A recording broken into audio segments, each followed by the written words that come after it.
Welcome back to my YouTube channel मु तुम व्यवसाय पे तुमने नहीं भिडियो कौन पिली जे कौन पृथ्वी इतिहास इस्लाम धर्मर कौन पिली जे मोहम्मद बाणी कौन पढ़िया पे मैंने मोहम्मद बाणी जोटा कौन इंग्राजी कौन कहुए टीचिंग्स ऑफ मोहम्मद कौन कह टीचिंग्स ऑफ मोहम्मद पिला माने गत भिडियो आम कौन करते जे मोहम्मद जीवन विषय में पढ़ते ना किंतु यही भिडियो आम कौन पढ़ा जे मोहम्मद बाणी विषय आम पढ़ा चलो क्लास टाक आरंभ करवा कौन दे देखा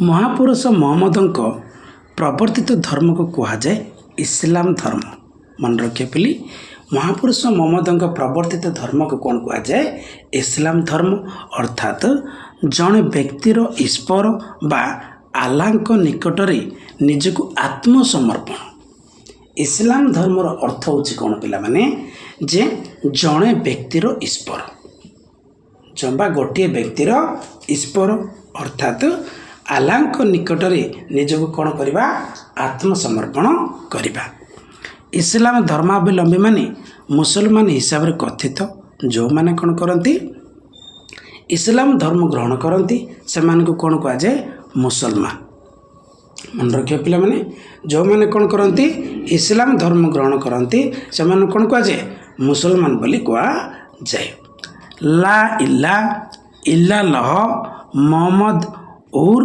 रसूल अल्लाह पुणा तो रिकल कर दूची कौन कहली ला इला इल्ला लह मोहम्मद और रसूल अल्लाह यार अर्थ ईश्वर बा आल्लाह शरणागत आल्लाह एक एवं अद्वितीय मोहम्मद होउछि तांकर प्रेरित पुरुष यही इस्लाम धर्मर सारबता मन रखे पे आम जो पढ़िले कौन ला इल्ला इल्ला लह मोहम्मद उर रसूल अल्लाह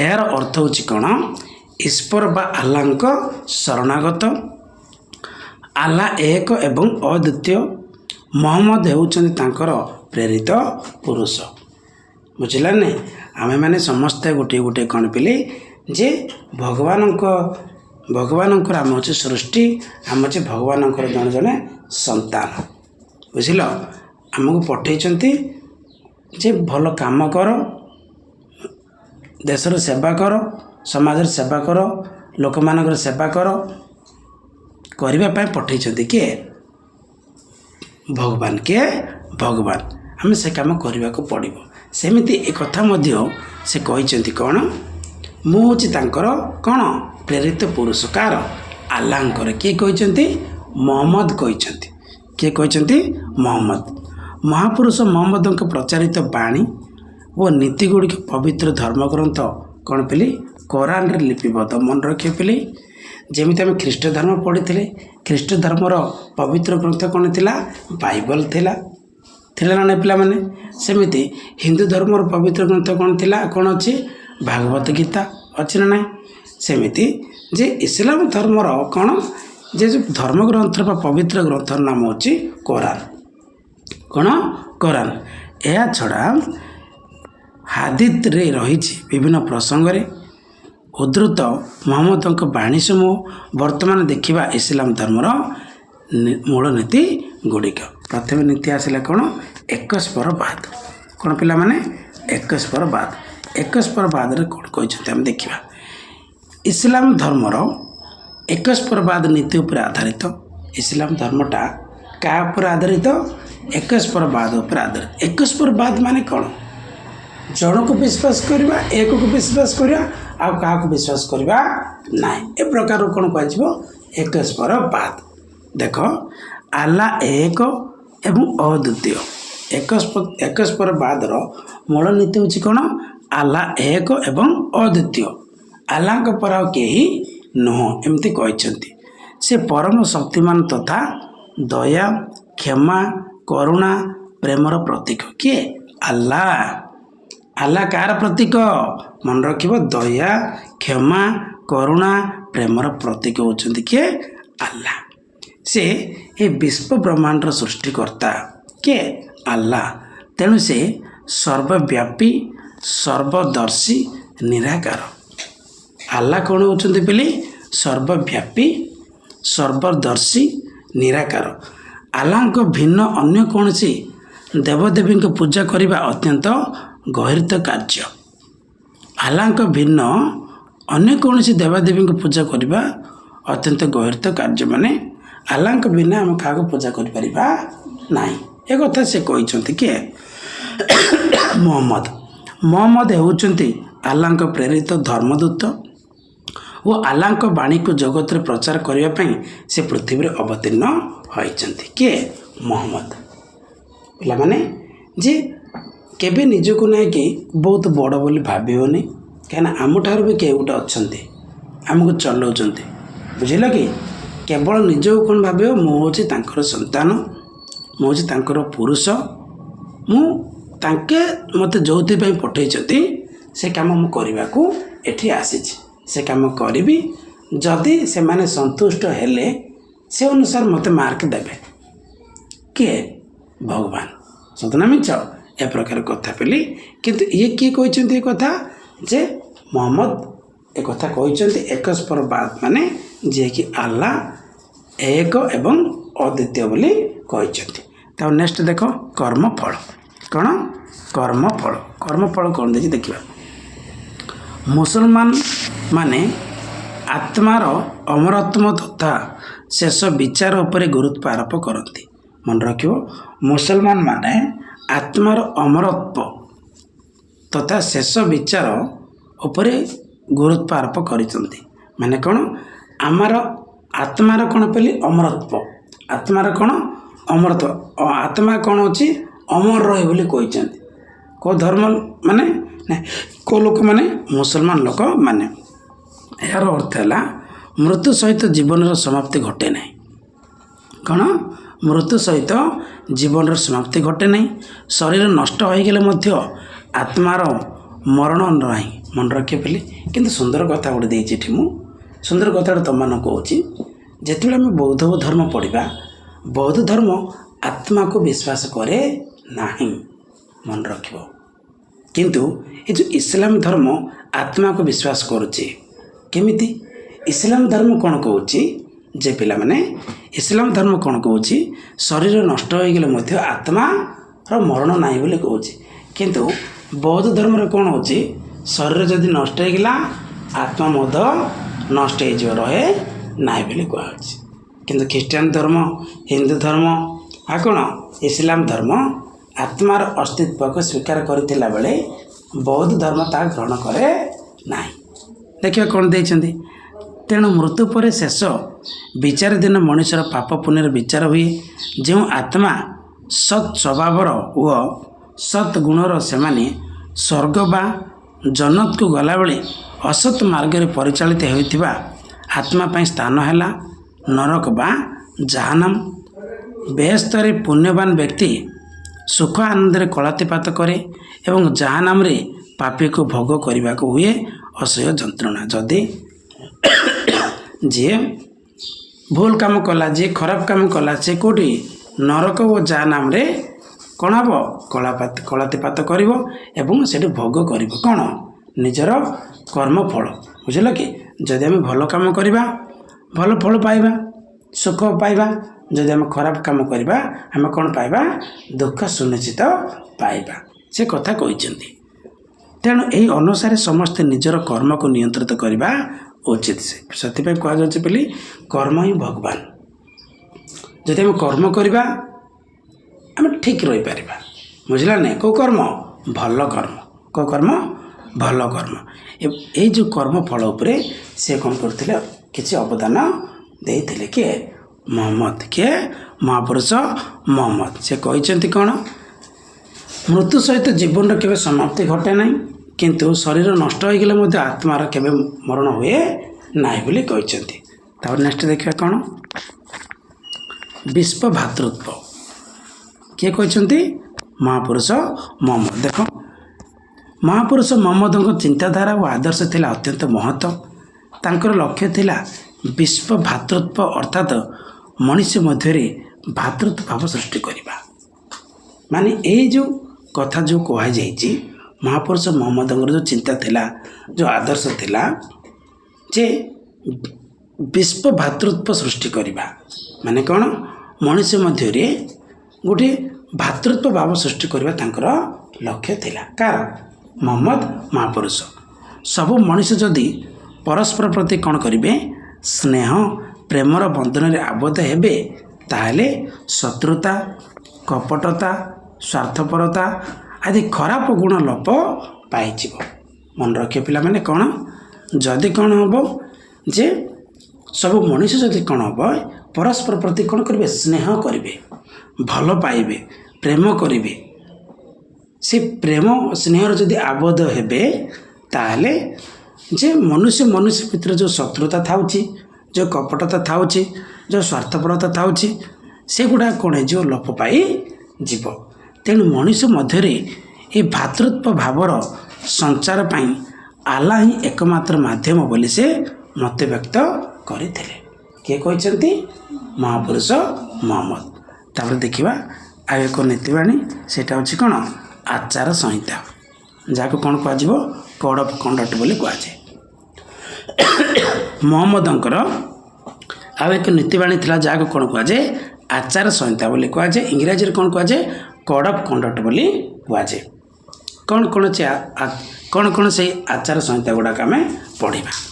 ଆଲ୍ଲାହଙ୍କ ପ୍ରତି ଆନୁଗତ୍ୟ ରଖିବା ପାଇଁ ପରବର୍ତ୍ତୀ ସମୟରେ ମହାପୁରୁଷ ମହମ୍ମଦ ମୁସଲମାନମାନଙ୍କ ପାଇଁ ଏକ କୋଡ୍ ଅଫ୍ କଣ୍ଡକ୍ଟ ବା ଆଚାର ସଂହିତା ପ୍ରସ୍ତୁତ କରିଥିଲେ ଯାହାକୁ କୁହାଯାଏ ଆଲ୍ ଆର୍କାନ୍। ମନେ ରଖିଥିଲେ ଏ ଯେଉଁ ଆଚାର ସଂହିତା କ'ଣ ବୋଲି କୁହାଯାଏ ଆଲ୍ ଆର୍କାନ୍ ବୋଲି କୁହାଯାଏ। ବୁଝିଲା ନା କ'ଣ କରିବା ପାଇଁ ଯେ ଆଲ୍ଲାହଙ୍କ ପ୍ରତି ଆନୁଗତ୍ୟ ରଖିବା ପାଇଁ ପରବର୍ତ୍ତୀ ସମୟରେ ମହାପୁରୁଷ କ'ଣ କରିଥିଲେ ମୁସଲମାନମାନଙ୍କ ପାଇଁ ଏକ ଆଚାର ସଂହିତା ପ୍ରସ୍ତୁତ କରିଥିଲେ ଯାହାକୁ କ'ଣ କୁହାଯାଏ ଆଲ୍ ଆର୍କାନ୍। ମାନେ ଆଲ୍ଲାହଙ୍କ ପ୍ରତି ମାନେ କ'ଣ ଆଲ୍ଲାହଙ୍କର କଥାକୁ ସମସ୍ତେ ବିଶ୍ୱାସ କରିବେ ଆଲ୍ଲାହଙ୍କର ନୀତିକୁ ସମସ୍ତେ ଗ୍ରହଣ କରିବେ। ବୁଝିଲା ନାହିଁ ଆଲ୍ଲାହଙ୍କର ଯେଉଁ ମାର୍ଗ ଅଛି ପଥ ସୁମାର୍ଗ ଅଛି ସେ ସୁମାର୍ଗକୁ ସେମାନେ ଶୁଣିବେ ବା କଥା ମାଧ୍ୟମରେ ତାକୁ ରଖିବାକୁ ଚେଷ୍ଟା କରିବେ।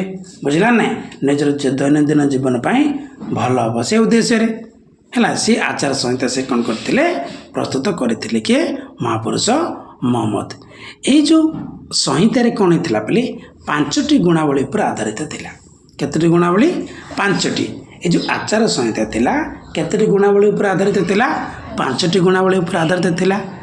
ଇସଲାମ ଓ କୋରାନ ପ୍ରତି ସମ୍ମାନ ପ୍ରଦର୍ଶନ କରୁଥିବା ସବୁ ମୁସଲମାନ ଏହି ଧର୍ମଚାର ଗୁଡ଼ିକ ଦୈନନ୍ଦିନ ଜୀବନରେ ମାନି ଚଳିବା ଏକାନ୍ତ ଉଚିତ। ଯେଉଁମାନେ ଇସଲାମ ଧର୍ମ ଯେଉଁମାନେ ଗ୍ରହଣ କରନ୍ତି କୋରାନ ପ୍ରତି ଯେଉଁମାନେ ସମ୍ମାନ ଦିଅନ୍ତି ସେମାନେ କ'ଣ କରନ୍ତି ବୋଲି ଏହି ଧର୍ମ ଆଚାର ଗୁଡ଼ିକୁ ଦୈନନ୍ଦିନ ଜୀବନରେ ମାନି ଚଳିବା ପାଇଁ ସେମାନେ କ'ଣ କରୁଥିଲେ ଏକାନ୍ତ ଉଚିତ ଥିଲେ ମାନେ ସେମାନଙ୍କର ବିଶ୍ୱାସ ଥିଲା।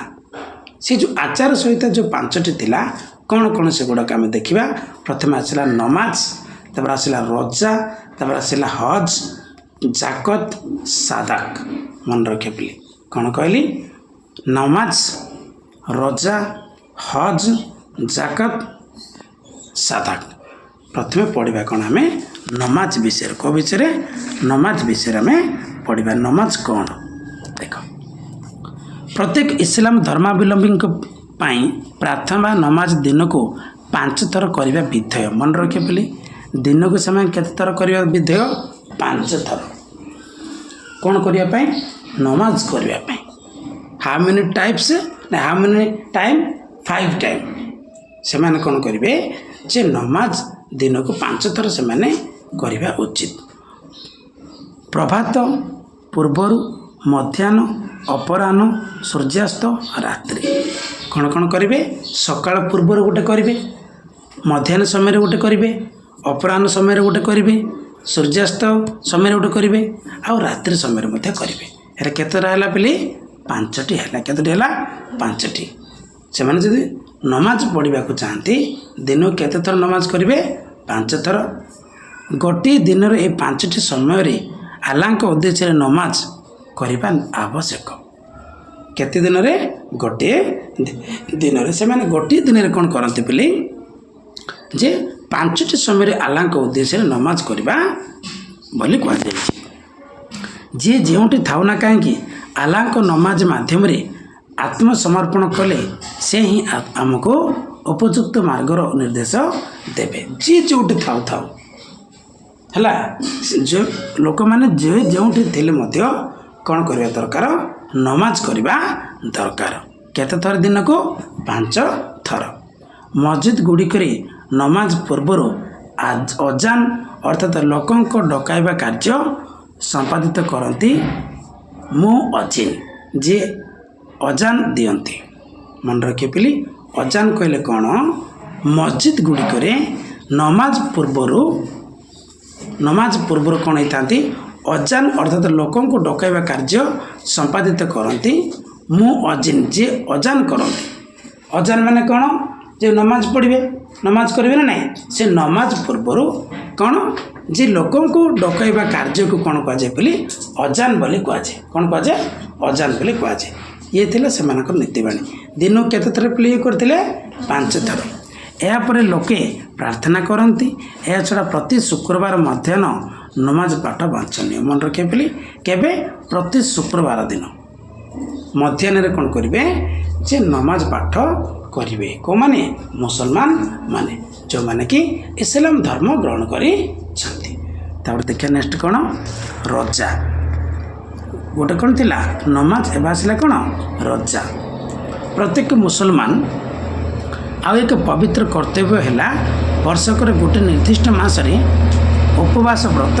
रखा जहाँ कहुए रजा मन रखिए बोली वर्षक गोटे कौन करेंगे से मैंने निर्दिष्ट मासरे बुझला ना वर्षक कौन करेंगे एक निर्दिष्ट मासरे से मैंने कौन हे बोली उपवास व्रत करेंगे कौ माने मुसलमान माने ताको कौन कहुए रजा बोली कहुए कौन बोली कहुए रजा यह थिला कौन मुसलमान मानकर एक कौन पवित्र कर्तव्य वर्षक गोटे निर्दिष्ट मासरे से मैंने कौन करेंगे उपवास व्रत रखी बाको चेष्टा करेंगे जहाँ कौन कहुए रजा बोली कहुए मासटी रमजान मास नाम परिचित है कौ मास नाम परिचित रमजान जितेबाला से उपवास व्रत करुले कौन कहुए रजा एक निर्दिष्ट मासरे कौन से एक वर्ष कि कौन कह रमजान बोली कह से मासटा कौन कह रमजान मासटर तात्पर्य है जे यही मास महापुरुष मोहम्मद को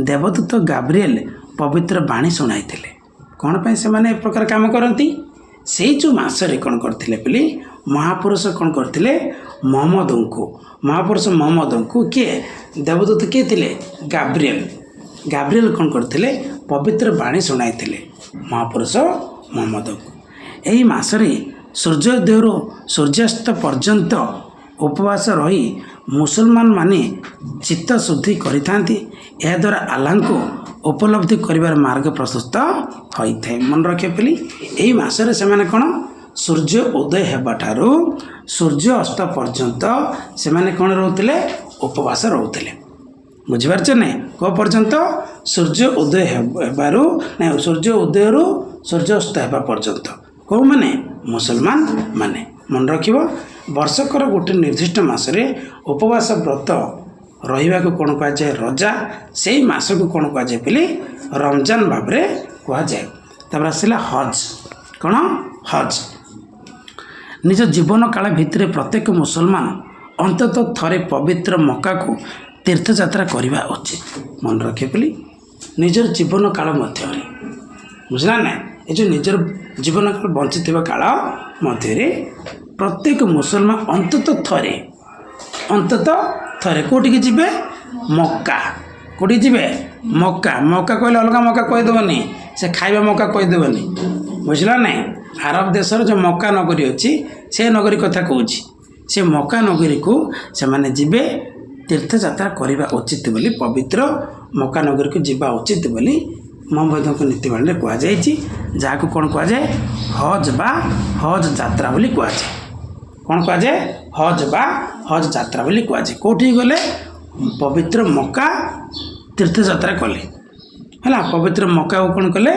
तीर्थयात्रा कले मक्का यात्रा करुवा भक्त माने काबा को जाई सेठारे थिबा कृष्णशिला को अंतर करी ଅନ୍ତରର ଭକ୍ତି ନିବେଦନ କରନ୍ତି ଓ ସେଠାରେ ମଦିନା ଯାତ୍ରା କରି ମହମ୍ମଦଙ୍କ ସମାଧି ପ୍ରତି ହୃଦୟର ଶ୍ରଦ୍ଧା ଅର୍ପଣ କରନ୍ତି। ଏହା ପ୍ରତ୍ୟେକ ମୁସଲମାନମାନଙ୍କ ଏକ ପୁଣ୍ୟ କର୍ତ୍ତବ୍ୟ। ମନେ ରଖିବା ପିଲେ କ'ଣ ଦେଇଛନ୍ତି ଯେ ମକ୍କା ଯାତ୍ରା କରୁଥିବା ଯେଉଁ ଭକ୍ତମାନେ ଥିଲେ, ଯେଉଁ ଭକ୍ତମାନେ ଅଛନ୍ତି ସେମାନେ କ'ଣ କରନ୍ତି, କାବାକୁ ଯାଇ, କେଉଁଠିକି ଯାଇ, କାବାକୁ ଯାଇ ସେଠାରେ ଥିବା କୃଷ୍ଣଶିଳାକୁ ଅନ୍ତରର ଭକ୍ତି ନିବେଦନ କରନ୍ତି। କାହାକୁ? କୃଷ୍ଣଶିଳା। ସେ କୃଷ୍ଣଶିଳାକୁ କ'ଣ କରନ୍ତି, ମନ ଭିତରେ କ'ଣ କରନ୍ତି, ଭକ୍ତି ନିବେଦନ କରନ୍ତି ଓ ସେଠାରେ ମଦିନା ଯାତ୍ରା କରି ମହମ୍ମଦଙ୍କ ସମାଧି ପ୍ରତି ହୃଦୟର ଶ୍ରଦ୍ଧା ଅର୍ପଣ କରନ୍ତି। ଏହା ପ୍ରତ୍ୟେକ ମୁସଲମାନମାନଙ୍କର ଏକ ପୁଣ୍ୟ କର୍ତ୍ତବ୍ୟ, ସେମାନେ କରିବା ନିହାତି ଆବଶ୍ୟକ। ତାପରେ ଦେଖିବା ଜାକତ। କ'ଣ ପିଲାମାନେ, ଜାକତ କହିଲେ କ'ଣ? ପ୍ରତ୍ୟେକ ମୁସଲମାନ ପାଇଁ ପ୍ରତିବର୍ଷ ସମ୍ପତ୍ତି ଉପରେ ପବିତ୍ର କର ବା ଜାକତ ଦେବା ପାଇଁ ଧର୍ମରେ ନିର୍ଦ୍ଦେଶ ଦିଆଯାଇଛି। ମନେ ରଖିବ ଯେ ପ୍ରତ୍ୟେକ ମୁସଲମାନ ପାଇଁ ପ୍ରତିବର୍ଷ କ'ଣ ଦରକାର, ସମ୍ପତ୍ତି ଉପରେ ପବିତ୍ର କର ଦେବା ଦରକାର। ସେ ପବିତ୍ର କରକୁ କ'ଣ କୁହାଯାଏ, ଜାକତ ବୋଲି କୁହାଯାଏ। କ'ଣ କୁହାଯାଏ, ଜାକତ। ଯାହାକୁ କ'ଣ କୁହାଯିବ, ମାନେ ଧର୍ମ କର ମଧ୍ୟ କୁହାଯିବ। ସେ ଧର୍ମର ନିର୍ଦ୍ଦେଶ ଥିଲା, ସେ ଧର୍ମର ଆଦେଶ ଥିଲା। କେଉଁ କର ପାଇଁ? ଜାକତ କର ପାଇଁ। ଏହାର ଅର୍ଥ ହେଲା ମଣିଷ ଜୀବନରେ ଧର୍ମର ରହିଛି ଏକ ଗୁରୁତ୍ୱପୂର୍ଣ୍ଣ ଭୂମିକା।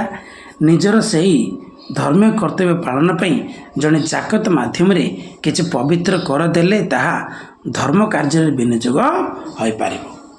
ହେଲା, କେଉଁ ମାଧ୍ୟମରେ? ଜାକତ ମାଧ୍ୟମରେ। କେଉଁ କାର୍ଯ୍ୟରେ ବିନିଯୋଗ ହେବ? ଧର୍ମ କାର୍ଯ୍ୟରେ କ'ଣ ହେବ ପିଲାମାନେ, ବିନିଯୋଗ ହେବ ବୋଲି କୁହାଯାଇଛି। ତାପରେ ଆସିଲା ସଦାକ। କ'ଣ? ସଦାକ କହିଲେ କ'ଣ?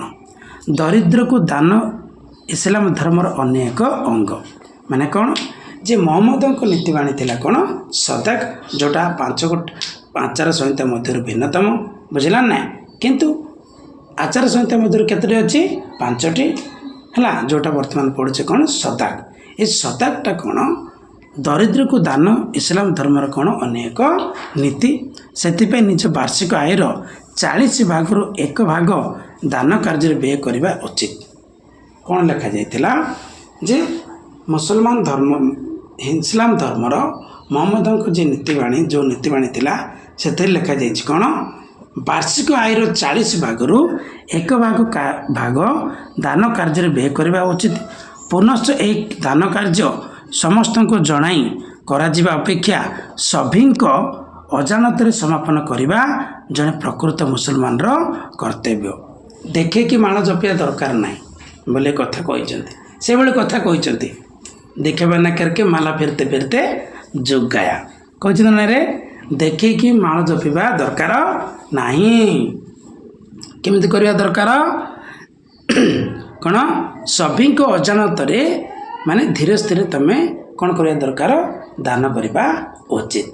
କିନ୍ତୁ କାହାକୁ ଆମେ ଜଣେଇବାକୁ ଦରକାର ନାହିଁ। ଯେ ଦାନ କରିବା କାହାକୁ ଜଣେଇବାର ଦରକାର ନାହିଁ। ଏକଥା କହିଛନ୍ତି କିଏ?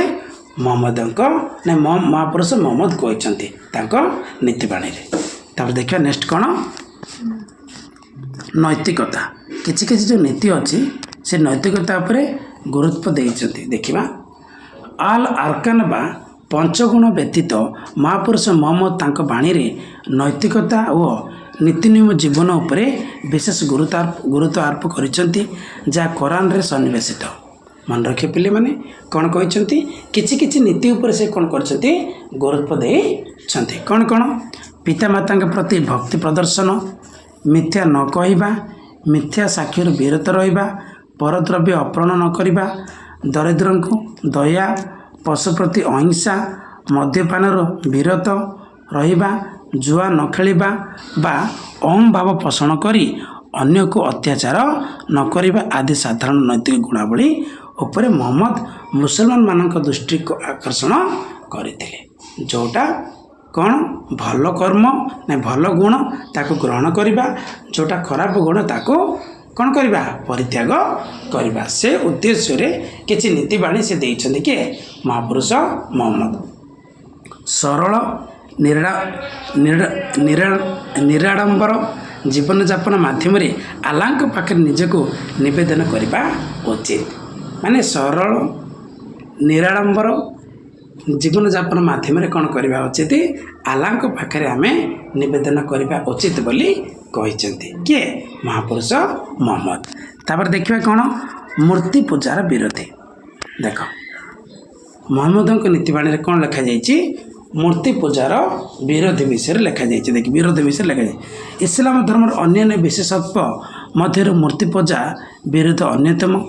ମୁସଲମାନ ମାନେ ପିତୁଳା ପୂଜାର ବିରୋଧୀ ଥିଲେ, କାରଣ ଆଲ୍ଲାହ କୌଣସି ମୂର୍ତ୍ତି ମଧ୍ୟରେ ଆବଦ୍ଧ ନୁହନ୍ତି ବୋଲି ସେମାନେ ବିଶ୍ୱାସ କରୁଥିଲେ। ସେମାନେ କାହିଁକି ମୂର୍ତ୍ତିକୁ ବିରୋଧ କରୁଥିଲେ? ମୂର୍ତ୍ତି ପୂଜା ବିରୋଧ କରୁଥିଲେ କାହିଁକି? ଯେ ଆଲ୍ଲାହ, ସେମାନଙ୍କର ବିଶ୍ୱାସ କ'ଣ ଥିଲା? ଆଲ୍ଲାହ ହେଉଛନ୍ତି ସର୍ବବ୍ୟାପୀ।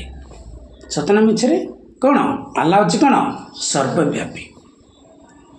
ଆଲ୍ଲାହ ଯେକୌଣସି ସ୍ଥାନରେ ଯେକୌଣସି ମୁହୂର୍ତ୍ତରେ ପହଞ୍ଚି ପାରିବେ, ସେମାନଙ୍କର ବିଶ୍ୱାସ ଥିଲା। ତେଣୁ ସେମାନେ ଚାହୁଁଥିଲେ କ'ଣ? ଯେ କୌଣସି ମୂର୍ତ୍ତି ମଧ୍ୟରେ ଆଲ୍ଲାହ କ'ଣ ଆବଦ୍ଧ ହୋଇ ରହିପାରିବେ ନାହିଁ, ସେମାନଙ୍କର ବିଶ୍ୱାସ ଥିଲା। କେଉଁ ଧର୍ମାବଲମ୍ବୀ? ଇସଲାମ ଧର୍ମାବଲମ୍ବୀ, ଯେଉଁମାନେ ଇସଲାମ ଧର୍ମ ଗ୍ରହଣ କରିଛନ୍ତି। ଏହି କାରଣରୁ ସେମାନେ ମହମ୍ମଦଙ୍କ ଚିତ୍ର ଓ ମୂର୍ତ୍ତିକୁ ମଧ୍ୟ ପୂଜା କରନ୍ତି ନାହିଁ। ପରମ ପୁରୁଷ ଅରୂପ ଓ ଅବ୍ୟକ୍ତ, ଯାହାଙ୍କୁ ଭକ୍ତି ଓ ପ୍ରାର୍ଥନା ମାଧ୍ୟମରେ ଉପଲବ୍ଧି କରାଯିବ। ମହାପୁରୁଷ ଅରୂପ ଓ ଅବ୍ୟକ୍ତ, ଯାହାଙ୍କୁ ମାନେ ଆମେ ଯଦି ଆଲ୍ଲାହଙ୍କୁ କରିବା, ଆମେ କେମିତି ଭାବରେ ପାଇପାରିବା? ଭକ୍ତି ମାଧ୍ୟମରେ। ଆଲ୍ଲାହଙ୍କୁ ଯଦି ଆମେ ପାଇପାରିବା କେଉଁ ମାଧ୍ୟମରେ? ଭକ୍ତି ମାଧ୍ୟମରେ। କୌଣସି ଚିତ୍ର, କୌଣସି ମୂର୍ତ୍ତି ମାଧ୍ୟମରେ ପାଇପାରିବା ନାହିଁ ବୋଲି କୁହାଯାଇଛି। ବୁଝିଲ ନା? କେଉଁ ଧର୍ମରେ? ଇସଲାମ ଧର୍ମ। ତାପରେ ଦେଖିବା ସାମ୍ୟବାଦ ନୀତି। କେଉଁ ନୀତି? ସାମ୍ୟବାଦ ନୀତି। ମହାପୁରୁଷ ମହମ୍ମଦଙ୍କ ବାଣୀରେ ଅନ୍ୟ ଏକ ବଳିଷ୍ଠ ଅଙ୍ଗ ହେଲା ସାମାଜିକ ସାମ୍ୟ। ସମାଜରେ ପ୍ରତ୍ୟେକ ସ୍ତରର ପ୍ରତ୍ୟେକ ମଣିଷ ସମାନ, ପ୍ରତ୍ୟେକ ମୁସଲମାନ ପ୍ରତ୍ୟେକଙ୍କ ଭାଇ। ଏହି ସାମ୍ୟବାଦ ନୀତି ହିଁ ଲୋକଙ୍କ ମଧ୍ୟରେ ବେଶୀ ଆଦୃତ ହୋଇଥିବାରୁ ସମାଜର ସବୁ ସ୍ତରର ଲୋକମାନେ ଏହା ପ୍ରତି ଆକୃଷ୍ଟ ହୋଇ ଇସଲାମ ଭାତୃତ୍ୱ ଓ ସାମ୍ୟତାରେ ଆବଦ୍ଧ ହୋଇଥିଲେ। ଏହି କାରଣରୁ ଆରବର ମୁସଲମାନମାନେ ଏକତ୍ରିତ ହୋଇ ଅଷ୍ଟମ ଶତାବ୍ଦୀରୁ ଚତୁର୍ଦ୍ଦଶ ଶତାବ୍ଦୀ ପର୍ଯ୍ୟନ୍ତ ବିଶ୍ୱରେ ନିଜର ପ୍ରାଧାନ୍ୟ ଜାହିର କରିଥିଲେ। ଏବେ ମଧ୍ୟ ଏହି ସାମାଜିକ ସାମ୍ୟତା ହେତୁ ଇସଲାମ ଧର୍ମାବଲମ୍ବୀ ସଂଖ୍ୟା ଆନୁପାତିକ ଭାବରେ ବହୁତ ବେଶୀ। ମାନେ ସାମ୍ୟବାଦ ନୀତି ମାନେ କ'ଣ? ସମସ୍ତଙ୍କୁ ସମାନ, କାହାକୁ ଉଚ୍ଚ କାହାକୁ ନିଚ ଦେଖାଯାଇପାରିବ ନାହିଁ। ସମସ୍ତଙ୍କ ମନରେ ଇସଲାମ ଭାତୃତ୍ୱ ରହିବା ଦରକାର, ଇସଲାମ ସାମ୍ୟତା ରହିବା ଦରକାର। ବୁଝିଲା ନା? ଏ ପ୍ରକାର ଚିନ୍ତା କରିଥିଲେ। ତାପରେ ଦେଖିବା ନେକ୍ସଟ କ'ଣ? ଇସଲାମ ଧର୍ମ ଥିଲା ବେଶ ସହଜ ଓ ସରଳ, ଯାହାର ସାରନୀତି ସାଧାରଣ ମଣିଷ ଅନ୍ତରକୁ ଆନ୍ତରିକ ଭାବେ ଛୁଇଁ ପାରିଥିଲା। ଧର୍ମାନ୍ଧ ଆରବ ସମାଜରେ ଧର୍ମବାଣୀ ମହମ୍ମଦଙ୍କ ବାଣୀ ଆଣିଦେଇଥିଲା ମୁକ୍ତିର ମଳୟ। ମନେ ରଖିବେ ବୋଲି, ଧର୍ମାନ୍ଧ ଆରବ ସମାଜରେ କ'ଣ ହେଇଥିଲା? ମହମ୍ମଦଙ୍କ ବାଣୀ ଆଣିଦେଇଥିଲା କ'ଣ? ମୁକ୍ତିର ମଳୟ।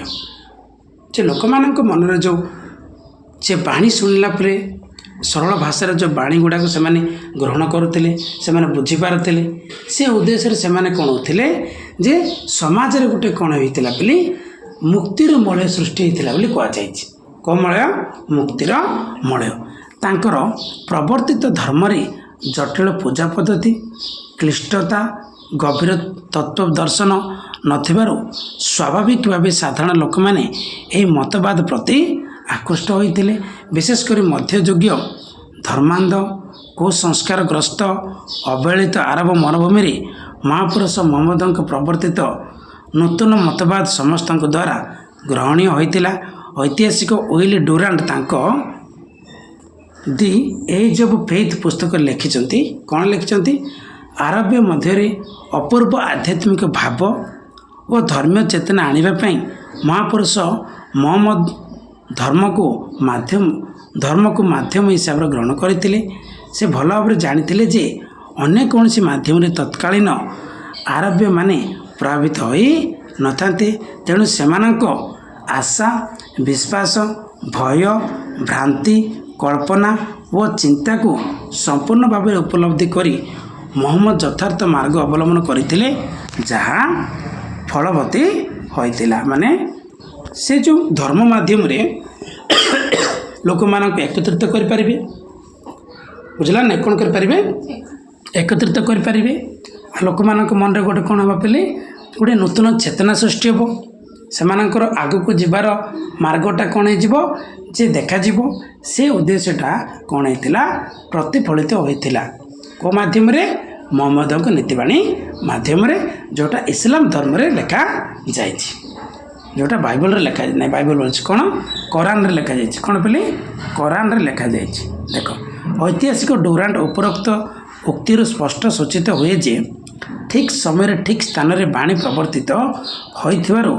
महापुरुष मोहम्मद बाणी जनप्रिय और सुदूर प्रसार हो पारिथिला पूर्वर धर्म विश्वास स्थान रे आविर्भाव होइथिला दया प्रेम संबलित नूतन इस्लाम धर्म तापर देखिए नेक्स्ट कौन देछि इस्लाम धर्मर प्रसार को धर्म प्रसार इस्लाम धर्मर प्रसार स्प्रेड ऑफ इस्लाम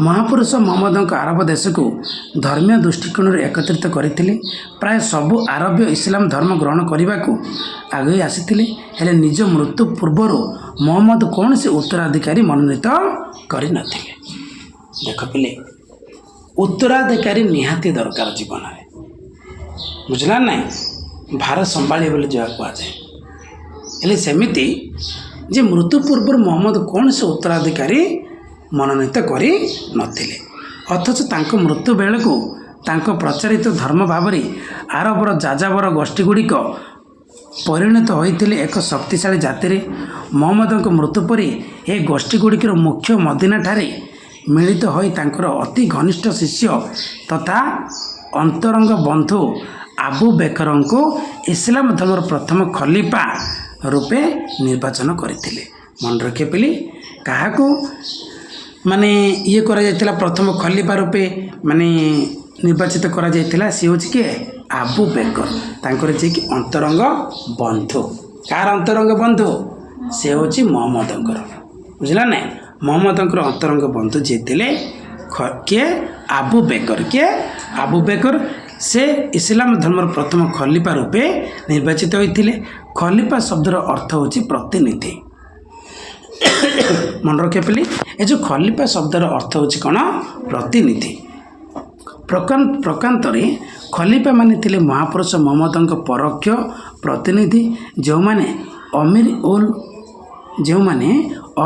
अल मोमिन बा आलांक सेनाध्यक्ष उपाधि धारण करी थिले जो माने खलीफा थिले समान को कौन बोली कहा जाउथला अमीर उल मोमिन मध्य कहि पारिबो बुझला ना अमीर उल मोमिन बा आलांक सेनाध्यक्ष से माने उपाधि धारण करी थिले को माने खलीफा माने प्रथम खलीफा किए थिले आबू बेकर कालक्रमे एही खलीफा माने मुसलमान संप्रदायर धर्मगुरु तथा राजनैतिक मुख्य रूपे परिगणित होइथिले तापरे प्रथम खलीफा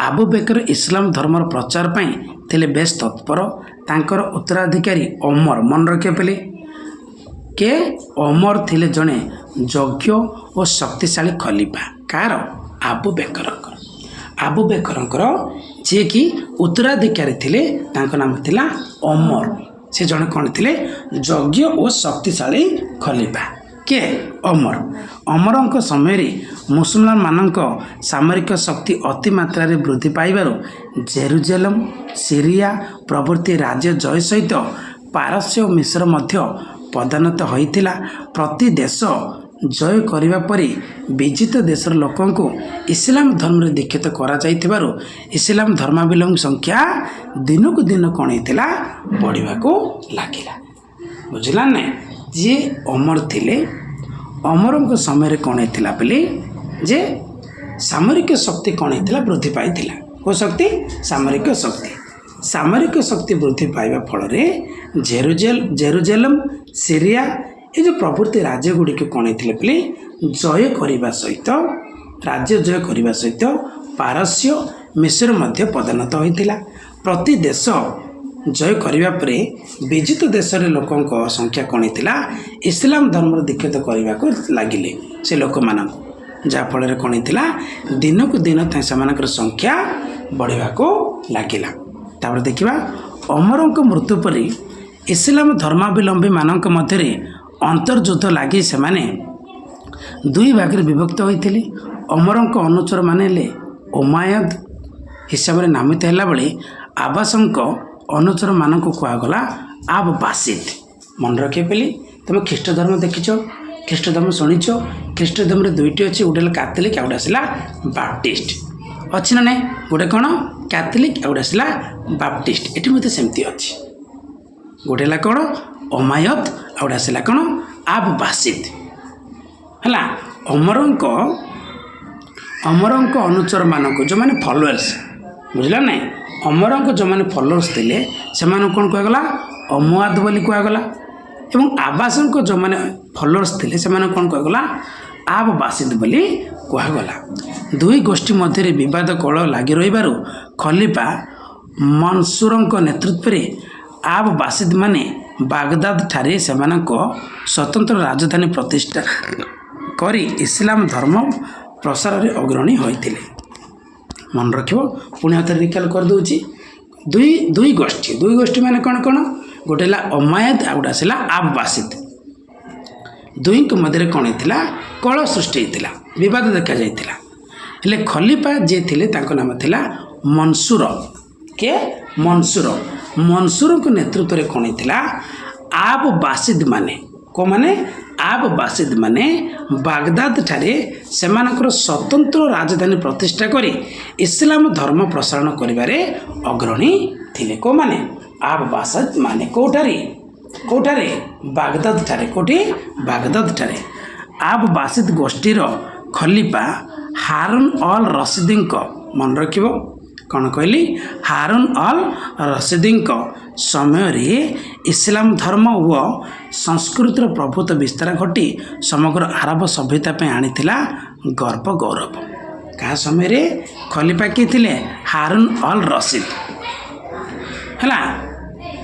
ଆବବାସିଦ ଗୋଷ୍ଠୀର ଜଣେ ଥିଲେ ଖଲିଫା, ତାଙ୍କ ନାମ ଥିଲା କ'ଣ? ହାରୁନ ଅଲ ରସିଦଙ୍କ ସମୟରେ ଇସଲାମ ଧର୍ମ ଓ ସଂସ୍କୃତିର କ'ଣ ଥିଲା? ପ୍ରଭୁତ ବିସ୍ତାର ଘଟି ସମଗ୍ର ଆରବ ସଭ୍ୟତା ପାଇଁ ଆଣିଥିଲା ଗର୍ବ ଓ ଗୌରବ। ରାଜଧାନୀ ବାଗଦାଦ ଥିଲା ସଂସ୍କୃତିର ପ୍ରାଣ କେନ୍ଦ୍ର। ମନେ ରଖିବା ବୋଲି ଏ ଯେଉଁ ବାଗଦାଦ ଥିଲା କ'ଣ? ସଂସ୍କୃତିର ପ୍ରାଣ କେନ୍ଦ୍ର। ଖଲିଫା ହାରୁନ ନିଜର ଉଦାର ତଥା ସହନଶୀଳତା ମନୋବୃତ୍ତି ହେତୁ ଇସଲାମକୁ ଜନପ୍ରିୟ କରାଇବା ସହିତ ଖ୍ରୀଷ୍ଟ ଧର୍ମ ଇହୁଦୀ ଧର୍ମ ସହିତ ଶାନ୍ତିପୂର୍ଣ୍ଣ ସହାବସ୍ଥାନ କରିଥିଲେ।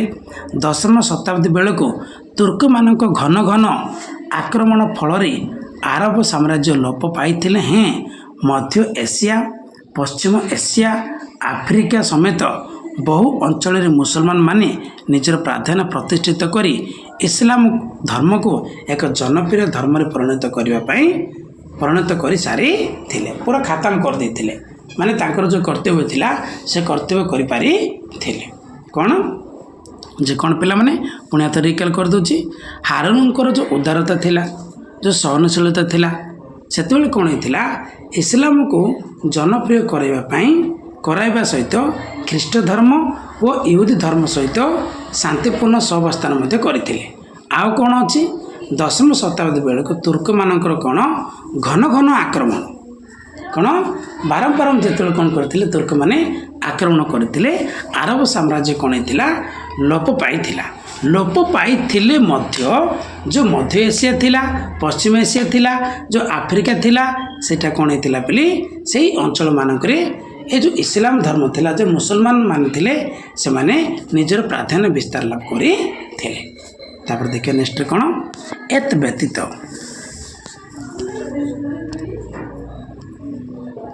ଏତଦ୍ ବ୍ୟତୀତ ନିଜର ସରଳ ଓ ସହଜ ଅଭିବ୍ୟକ୍ତି ହେତୁ ଇସଲାମ ଧର୍ମ ମହାପୁରୁଷ ମହମ୍ମଦଙ୍କ ମୃତ୍ୟୁ ପରେ ମଧ୍ୟ ଦ୍ରୁତ ପ୍ରସାର ଲାଭ କରିଥିଲା।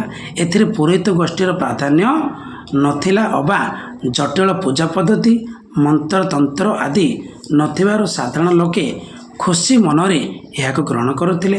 ପୁନଶ୍ଚ ଇସଲାମ ଧର୍ମର ସମତା ନୀତି ହେତୁ ଧନୀ ଦରିଦ୍ର, ଉଚ୍ଚ ନୀଚ, ଛୁଆଁ ଅଛୁଆଁ ଭାବ ଆଉ ରହିଲା ନାହିଁ। ଅନ୍ୟ ଧର୍ମରେ ଯେଉଁମାନେ ନିଚ ସ୍ତରରେ ଥାଇ ନିର୍ଯାତିତ ହେଉଥିଲେ ସେମାନେ ସ୍ୱାଭାବିକ ଭାବେ ଏହି ଧର୍ମ ପ୍ରତି ଆକର୍ଷିତ ହୋଇଥିଲେ।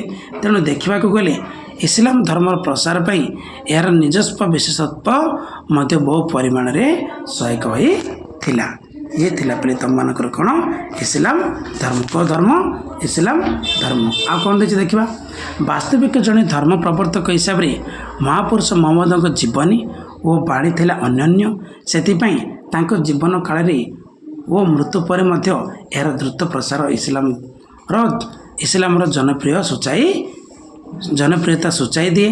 ଏହି ଧର୍ମ ସୃଷ୍ଟି କରିଥିଲା ଏକ ନୂତନ ସଭ୍ୟତା ଓ ସଂସ୍କୃତି, ଯେଉଁଥିପାଇଁ ଏହା ଆଜିର ପୃଥିବୀରେ ଅନ୍ୟାନ୍ୟ ପ୍ରମୁଖ ଧର୍ମ ମଧ୍ୟରୁ ଅନ୍ୟତମ ହିସାବରେ ଗଣନା କରାଯାଇଛି। ଐତିହାସିକ ଡେଭିସଙ୍କ ମତରେ କ'ଣ?